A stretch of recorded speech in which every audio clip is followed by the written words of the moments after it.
사람들이 생각하는 좋은 자리가 있습니다. 지하철 타거나 버스 탈 때 사람들이 앉고 싶어하는 좋은 자리가 있죠. 영화를 보거나 스포츠 경기를 관전할 때도 더 재밌게 볼 수 있고 사람들이 더욱더 선호하는 자리가 있다고 합니다. 그런 자리를 영어로는 스위트 스팟이라고 부르고요. 우리는 흔히 그 좋은 자리를 명당 자리라고 부르죠. 그렇다면 여러분 지하철 타실 때 명당 자리가 어딜까요? 아마 안다고 생각하고 이렇게 미소 지어 주시는데, 사람들이 다수가 좋아하는 그 지하철 명당 자리는 지하철 출입문 바로 옆에 있는 긴 장의자의 맨 양쪽 끝부분 좌석일 겁니다. 팔걸이가 있는 그 자리를 사람들은 대부분 다 좋아하는 것 같습니다. 양끝 좌석은 측면에 든든한 기둥, 그리고 바로 옆에 팔을 걸 수 있는 팔걸이 기둥도 있어서 기둥에 기댈 수도 있고 그 기둥에 의지하여 벽에 머리를 이렇게 대고 쉴 수 있어서 더 편한 것 같습니다. 그래서 가끔은 맞은편 또는 중앙에 앉아 있다가도 그 양끝 좌석에 자리가 나면 스피디하게 건너가서 앉거나 중앙 좌석에서 사이드 좌석으로 이렇게 엉덩이를 끌어서 재빨리 이동하는 모습을 우리는 종종 볼 수 있습니다. 물론 지하철 칸의 위치에 따라 그 자리가 임산부 전용 배려 좌석으로 되어 있는 데도 있는데 이곳은 꼭 양보해야겠죠. 여러분, 이렇게 자리 이야기를 한 김에 제가 좋은 정보 한 가지 알려드릴까요? 영화관에서 영화를 제대로 감상하기에 가장 좋은 자리는 어딜까요? 이 질문에 대해서는 정서에 가까운 답이 존재합니다. 제가 극장에서 가장 좋은 명당 자리 알려드릴게요. 바로 이 자리입니다. 이 자리예요. 극장 상영관에 있는 전체 좌석을 맨 앞열부터 맨 뒤까지 3등분을 했을 때 뒤에서 3분의 1 정도 되는 위치의 정 가운데 자리가 영화 관람하기엔 가장 최적의 자리라고 합니다. 전문가들과 극장 관계자들이 이 자리를 명단으로 꼽는 데는 두 가지 이유가 있습니다. 첫 번째는 음향과 관련된 내용인데요. 개봉에 앞서 극장 관계자들이 먼저 필름을 돌려볼 때 바로 그 자리에서 사운드 체크를 한다고 합니다. 상영관 내에 설치된 여러 대의 스피커에서 나오는 소리를 가장 고르게 확인할 수 있는 위치가 바로 그 자리라는 거겠죠. 그리고 두 번째 이유는 화면과 관련된 부분이에요. 모든 상영관 내부는 스크린 쪽으로 경사가 져 있다고 합니다.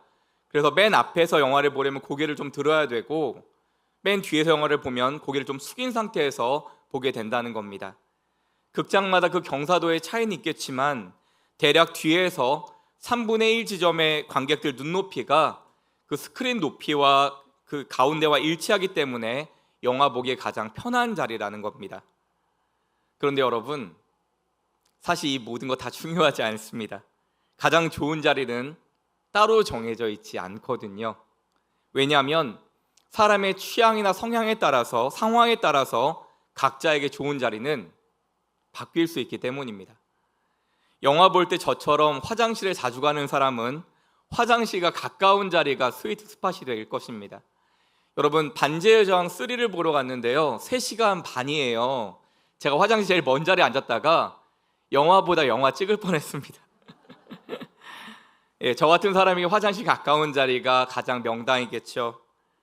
앉은 키가 커서 다른 사람의 시야가 신경 쓰이는 사람은 상영관 맨 뒷자리가 가장 마음 편한 자리일 거고, 앉은 키가 작아서 시야에 방해를 받는 사람은 오히려 앞자리가 가장 좋은 자리가 되겠지요.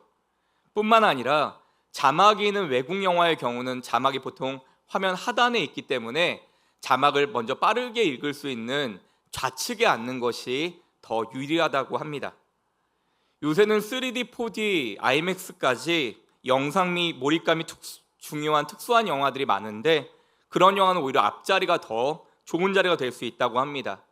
이유는 고개 들어 스크린을 올려다 보면 입체감이 더 느껴지기 때문에 더 영화를 잘 감상할 수 있대요.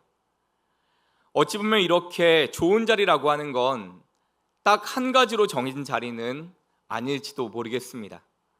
지금 나에게 꼭 필요한 자리, 지금 내 상황에 가장 잘 맞는 자리가 나에게 제일 좋은 자리겠지요.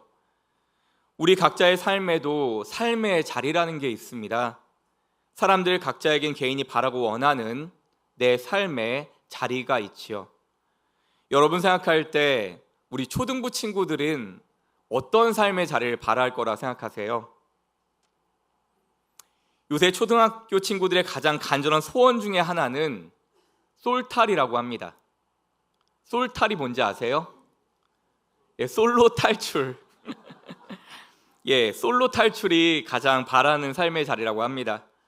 우리 자녀들에게 이때 친구가 너무너무 중요한 시기인데 친구들에게 사랑과 인정받는 자리가 우리 자녀들이 가장 바라는 삶의 자리가 아닐까요? 여러분, 생각보다 우리 자녀들에게는 외로움의 이슈가 가장 큰 고민인 것 같습니다. 우리 자녀들 모두의 삶의 자리가 외롭지 않았으면 좋겠습니다.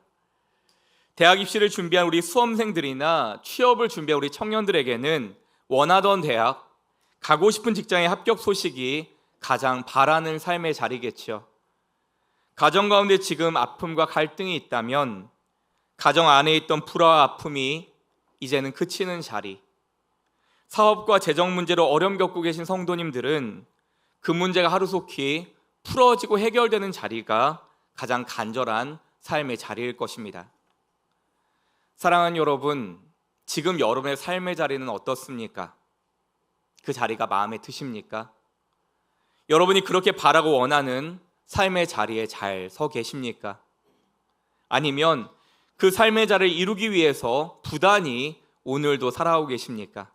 여러분의 삶의 자리는 어떻습니까? 오늘 우리가 읽은 본문은 많은 분들이 잘 알고 있는 야곱 이야기입니다. 사랑하는 여러분, 유대인들이 가장 사랑하는 성경 인물이 누굴까요? 좀 의외라고들 생각들 하시는데 유대인들이 가장 사랑하는 성경 인물은 야곱이라고 합니다. 유대인은 성경 속 인물 중에서 야곱에게서 가장 큰 친밀감을 느낀대요. 그 이유가 뭘까요? 언뜻 생각하면 유대인들이 다윗을 굉장히 좋아하는 것 같은데 다윗은 가장 존경하는 인물이라고 하고요. 다윗은 굉장히 대단해 보이잖아요. 그래서 나하고는 좀 너무 차이가 나고 거리가 있어 보인다는 거죠. 그런데 야곱의 하는 짓을 보면 우리랑 너무 닮아 있다는 거예요. 욕심꾸러기고 때로는 비겁하고 소심하고 연약한 인간적인 모습을 보여주기 때문에 연약한 우리의 모습과 닮아 있어서 야곱에게 친밀감을 느낀다고 합니다. 사랑하는 여러분, 우리가 야곱 이야기 너무 잘 아는데요. 태어날 때 어떻게 태어나죠? 형의 발꿈치 잡고 나오잖아요. 내가 먼저 나와야 되는데 야곱의 이름은 빼앗는 자, 움키는 자라고 합니다. 내가 먼저 나와야 되는데 얼마나 하나님 축복을 사모했는지 팥죽 한 그릇으로 형 에서의 장자권을 가로채죠. 야곱이 이렇게 축복을 사모한 이유가 있습니다. 여러분, 성경을 자세히 보시면 야곱과 그 아버지가 이삭이고 할아버지는 누구죠? 아브라함이잖아요. 야곱과 아브라함이 한 집에 같이 살았음을 알 수 있어요. 그러면 믿음의 조상 할아버지에게 무슨 얘기 들으며 자랐을까요? 야곱이 하나님이 너의 복이야. 하나님이 너의 복의 근원이야. 하나님 붙잡아야 너의 삶에 복이 임할 거야. 이 이야기를 귀에 못이 박히도록 듣고 자란 겁니다. 야곱의 별명이 집돌이였거든요. 근데 그 복을 누가 가져간대요? 장자권을 갖고 있는 형 에서가 가져간다고 합니다. 그러니까 야곱이 분통이 터지는 거예요. 사람이 그러면 안 되는데 먹을 거 가지고 딜하는 게 제일 나쁜 건데 형 에서가 사냥하고 돌아왔을 때 배가 고플 때 뭘 가지고 딜을 해요? 장자권 나에게 주라. 그러면 내가 팥죽을 주겠다고 해서 장자권 팥죽을 바꾸잖아요. 자, 장자권은 얻어냈는데 자, 이걸 어떻게 써먹어요? 아버지 이삭의 눈이 어두워졌을 때 축복해 준다고 별미를 만들어 오라고 에서가 사냥하러 나가게 되자 야곱이 어떻게 해요? 목소리 변조하고 팔에 털 붙이고 들어가요. 그런데 여러분 상상해 보세요. 생각해 보세요. 어떤 아버지가 아무리 눈이 어두워졌다고 아들의 음성을 못 알아듣겠습니까? 짐승의 털과 사람의 털도 구분하지 못하겠어요. 근데 아버지 이삭이 야곱을 축복합니다. 지금 여러분 옳고 그름의 이야기 하려는 게 아니고요. 하나님이 이 순간에 하나님의 복을 사모하는 야곱의 손을 들어준 겁니다. 하나님의 섭리였어요. 야곱이 복을 받습니다. 자, 이제 하나님의 복까지 받았으니 다 끝났다고 생각했던 것 같아요. 그만큼 야곱은 인생에 대한 성공에 대한 열망이 간절했습니다. 그런 야곱이 가장 원하고 바랐던 삶의 자리는 바로 이 성공의 자리였던 것 같아요. 그 성공의 자리에 오르기 위해 할아버지 아브라함이 귀에 못이 박히도록 들었던 축복의 자리를 열망했을 거고요. 그 축복을 통해서 모두에게 인정받는 인정의 자리까지 꿈꿨을 겁니다. 사랑하는 여러분, 제 이야기 잠깐 들려드릴게요. 저는 학부에도 신학을 전공했거든요. 학부에서 4년간 신학을 전공하고 신학대학원을 가면 3년 후에 목사 후보생이 되는데 학부 선배들이 농담처럼 하는 말이 신대원에 가게 되면 부르지 않은 찬송가가 있다는 겁니다. 무슨 찬송일까요? 찬송가 323장인데 부름받아 나서니 몸, 이 찬송을 안 부르게 된대요. 1절 가사 이렇습니다. 부름받아 나서니 몸 어디든지 가오리다. 괴로우나 즐거우나 주만 따라 가오리니 어느 누가 막으리까. 죽음인들 막으리까. 이 결혼한 찬양 부르면서 참 많이 울었던 것 같아요. 근데 이 정말 귀한 찬양을 신대원 가면 잘 안 부르게 된다는 겁니다. 1학년 때는 사명감 가지고 감사함에 부르다가 2학년 때부터는 점점 이 찬양이 부담스러워지더니 3학년이 되면 2절의 가사를 바꿔서 부른다고 합니다. 자, 2절 가사가 이렇게 바뀝니다. 아골골짝 빈들에도 복음 들고 가오리다. 이 가사가 아골골짝 빈들에는 복음 들고 네가 가라 이렇게 바뀝니다. 여기서 아골골짝 빈들이라고 하는 곳은 성경에 나오는 가장 척박하고 어려운 사역의 자리를 말합니다. 교회로 치면 대형교회나 유명한 도시교회가 아닌 아무도 가지 않으려고 하는 시골교회나 어려운 개척교회, 선교지 등을 의미하죠. 그런데 그렇게 귀한 자리를 왜 내가 아닌 네가 가라고 할까요? 나는 큰 교회, 좋은 사역지에 가야 하니 열악하고 어려운 곳은 네가 가라, 나는 안 가겠다라는 의미입니다. 제가 그 이야기를 듣고 그런 사꾼들은 절대 목회하면 안 된다라고 분노했었어요. 그런 제가 신대원에 입학하고 1학년, 2학년, 3학년 졸업반이 되자 저도 이 찬송가 323장이 부담스러워지기 시작하는 겁니다.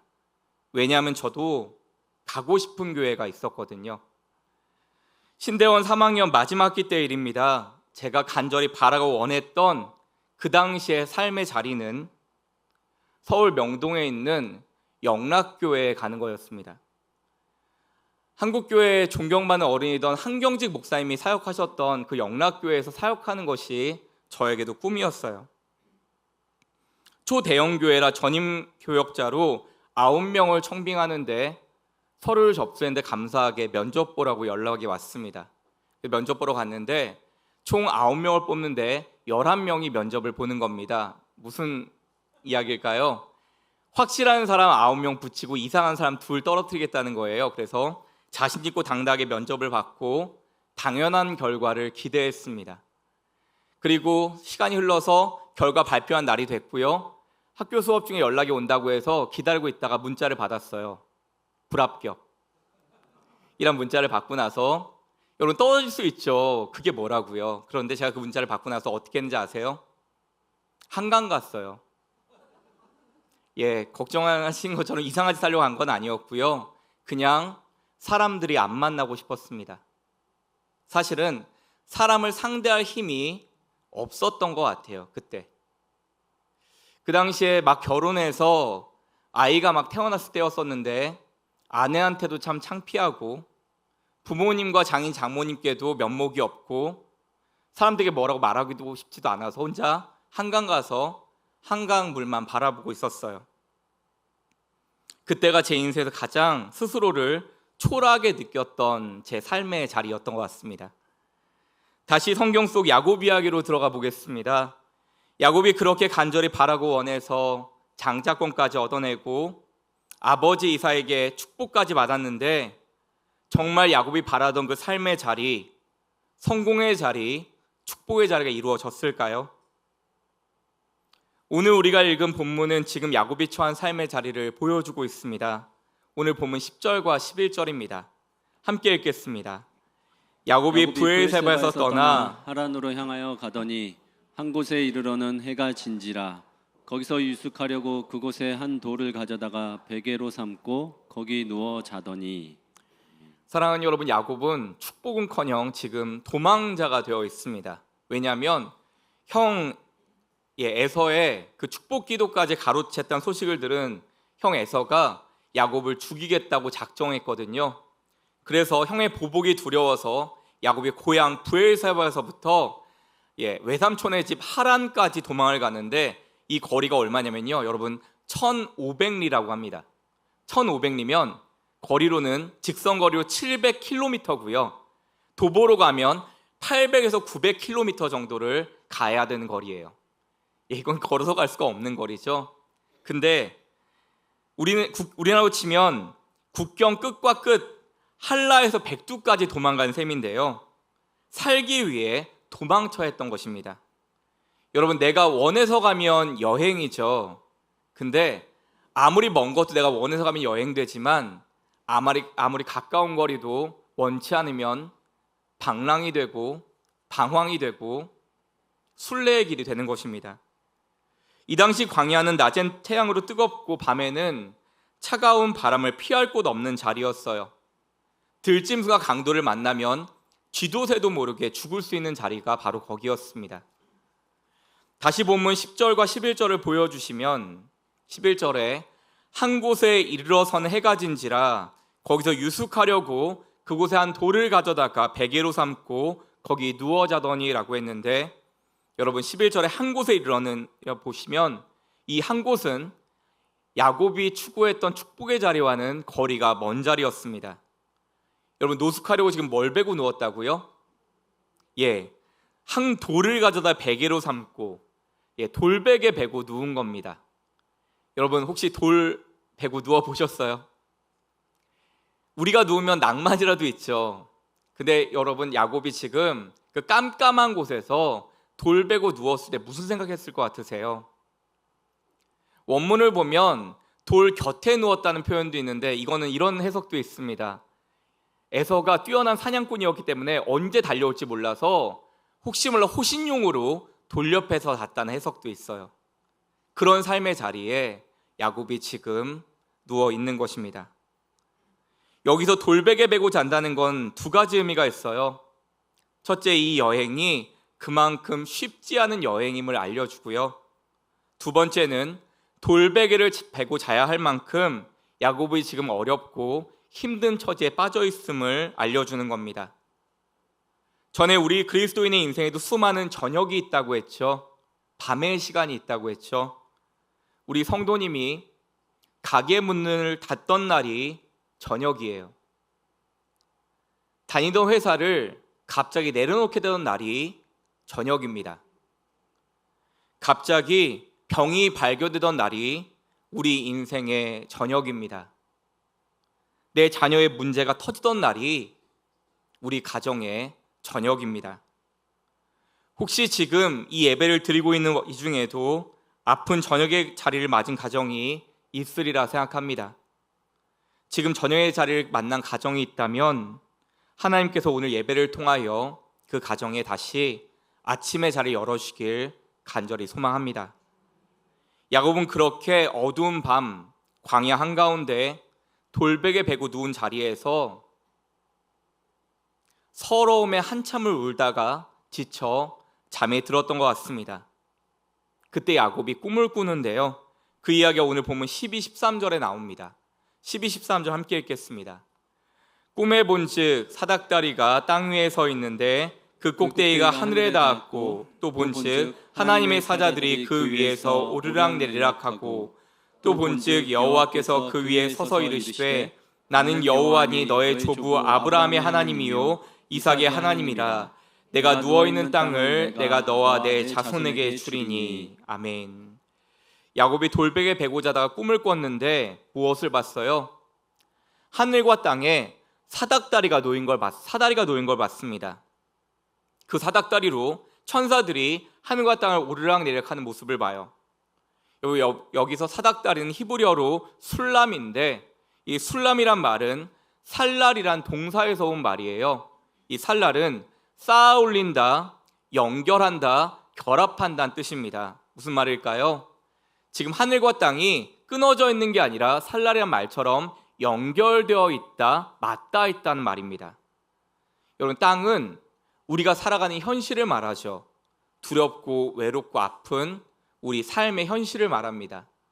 근데 하늘은요, 하나님이 계시는 곳이에요. 하나님의 임재가 임하는 곳이 하늘입니다.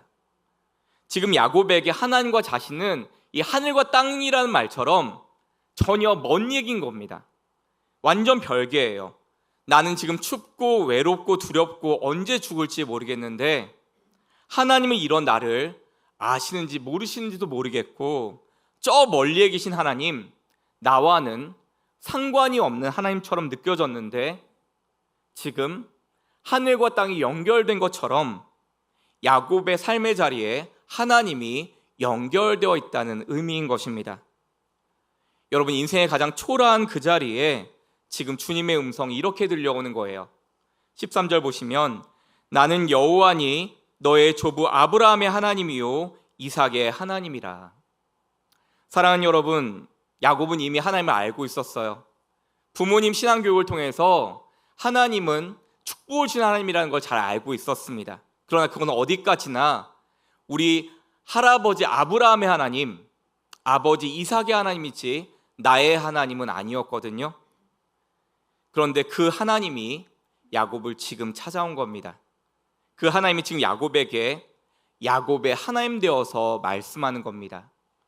사랑하는 여러분, 오늘 이 말씀을 들으시고 오늘 예배를 들으실 때 더 이상 나의 아내의 하나님, 우리 부모님의 하나님이 아니라 나의 하나님을 고백하는 은혜가 있기를 간절히 축원합니다. 이어지는 본문 15절입니다. 함께 읽습니다. 내가 너와 함께 있어 내가 어디로 가든지 너를 지키며 너를 이끌어 이 땅으로 돌아오게 할지라. 내가 내게 허락한 것을 다 이루기까지 너를 떠나지 아니하리라 하신지라. 아멘. 나는 너의 할아버지 아버지와 함께한 여호와 하나님이다. 여러분, 여호와는 하나님 이름이거든요.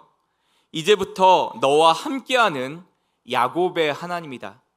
지금 너의 여행이 돌베개 베고자 하는 고된 여행, 가장 초라한 삶의 자리 같지만 그 자리는 너와 내가 연결되어 있는 자리다.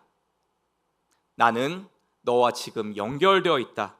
너의 하나님이 지금 너의 삶의 모든 자리에 너와 함께 할 것이다. 하나님이 지금 야곱의 인생을 붙들어 주겠다라고 약속하고 계시는 겁니다. 그 말씀을 듣는 야곱이 어떻게 해요? 여러분, 하나님의 입에서 나온 말씀, 그것이 야곱을 일으켜 세우고 다시 시작하게 만들더라는 것입니다.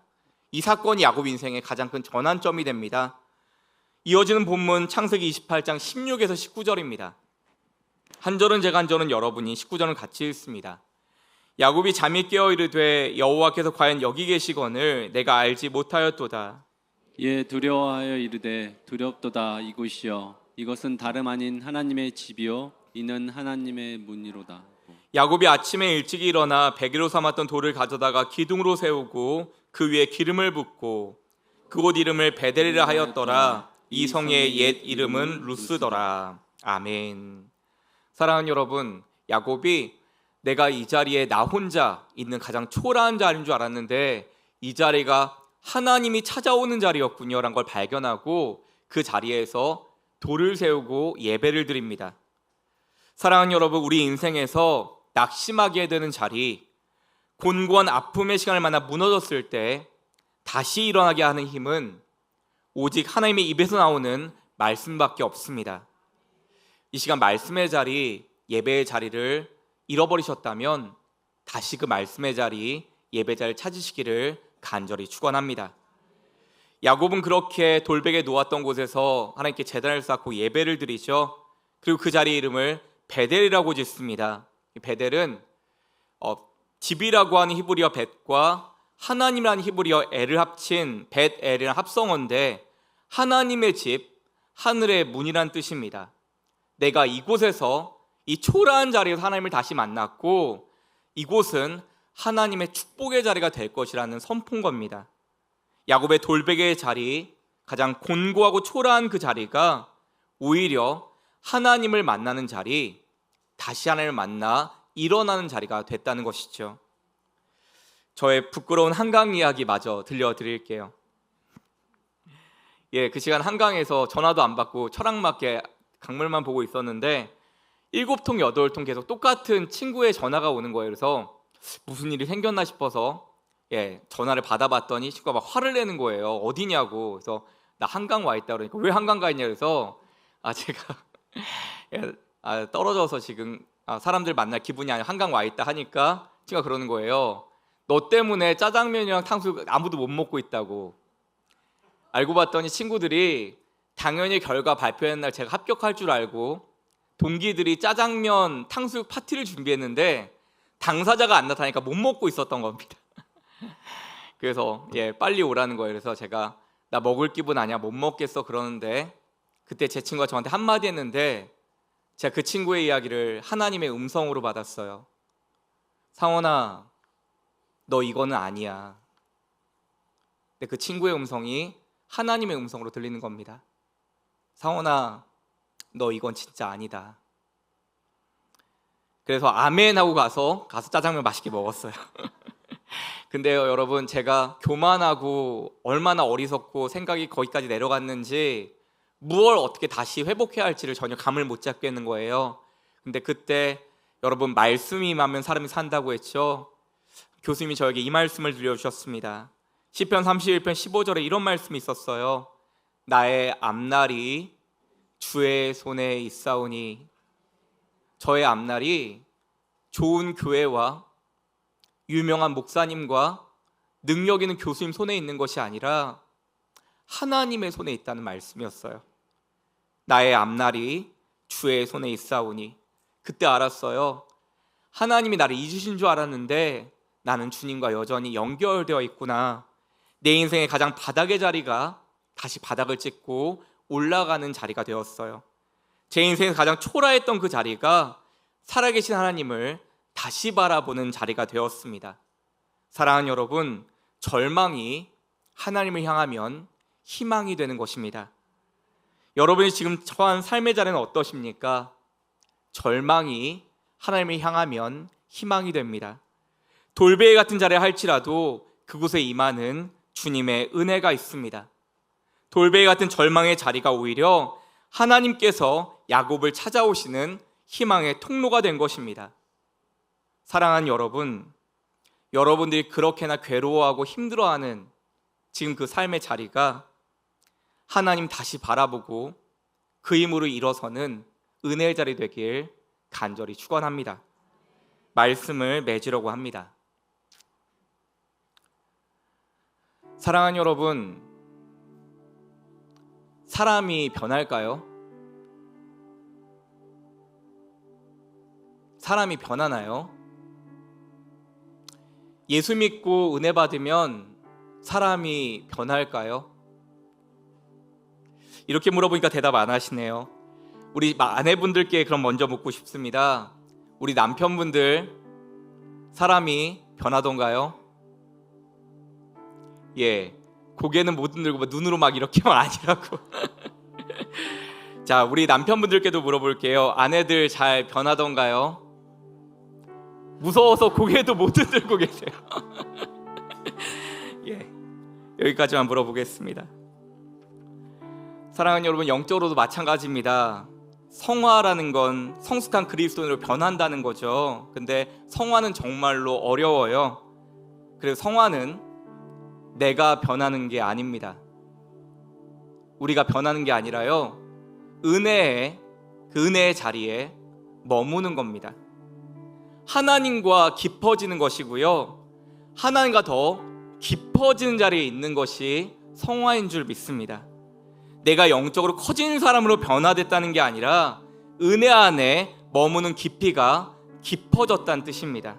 왜냐하면 우리는 은혜 안에 머물 때만 하나님 바라보고 내가 변할 수가 있기에, 은혜의 자리에 머물 때만 하나님 바라보며 내가 생명을 얻을 수 있기 때문에 그렇습니다. 근데 세상은 우리에게 그렇게 말하죠. 너는 구제불능이야. 너는 절대 변하지 않는다.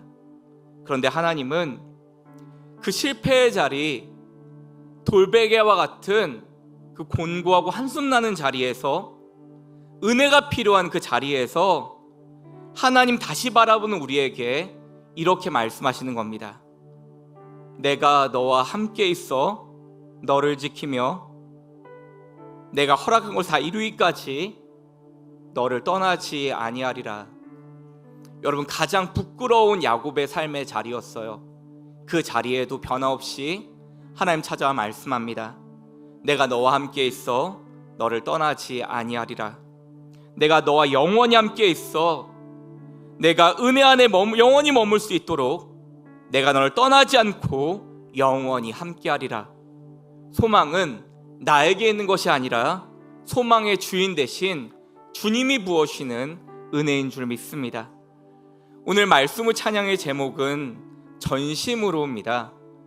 여러분, 전심으로는 역대하 16장 9절 상반절에서 가져온 이 말씀에서 나온 찬양인데요, 여호와의 눈은 온 땅을 두루 감찰하사 전심으로 자기에게 향한 자들을 위하여 능력을 베푸시나니. 여호와의 눈이 누굴 찾는데요? 전심으로 자기를 향하는 사람을 지금도 찾으신대요. 저는 여호와의 눈, 이 말씀 볼 때마다 누가 은혜의 자리에 있는 사람인가 생각해 보게 돼요. 누가 은혜의 자리에 있는 사람인가? 지금 하나님이 온 땅을 두루 바라보시잖아요. 감찰하시잖아요. 그런데 사람들이 죄다 땅만 보고 있는 거예요. 날 도와줄 게 어디 있지? 뭐가 나에게 힘이 되고 의지가 될까? 하늘은 안 보고 다 땅만 보고 있는 겁니다. 하나님하고 눈이 마주치는 사람이 없는 거예요. 그런데 그 중에서 하늘에 비가 없음을 알고 자꾸 하늘 쳐다보고 하늘 바라는 것, 하나님이 눈이 두루 감찰하시다가 하나님 향하여 눈을 들어서 기도하고 바라보고 의지하는 자와 눈이 마주치는 것, 이때 일어나 새로 시작할 힘이 공급되어지는 것입니다. 이게 진짜 은혜의 자리가 아닐까요? 그저 땅만 바라보고 나에게 주어진 상황과 환경만 바라보면 무슨 소망이 생기죠? 우리 하나님은 전심으로 자기를 찾는 자, 눈이 맞는 자, 그 자리에서 역사를 베풀어 주시는 줄 믿습니다. 그래서 우리 하나님은 언제나 하나님을 전심으로 찾는 사람들을 만나 주십니다. 지금 내 삶의 자리가 어떤지는 하나도 중요하지 않아요. 여러분, 하나님은 그 어떤 삶의 자리에도 찾아가실 수 있는 분입니다. 전심으로 하나님 찾는 사람에게 하나님은 능력을 베푸신다 말씀하셨어요. 돌베개 베고 누웠던 그 절망의 자리에서 야곱을 찾아 만나주신 하나님, 절망의 자리를 희망의 자리로 바꾸시는 하나님, 오늘 내 삶의 자리에서 나를 만나 주옵소서. 내 돌베개의 자리도 하나님이 찾아오시는 하나님의 집, 은혜의 통로 되게 하여 주옵소서. 함께 찬양하고 기도하길 원합니다.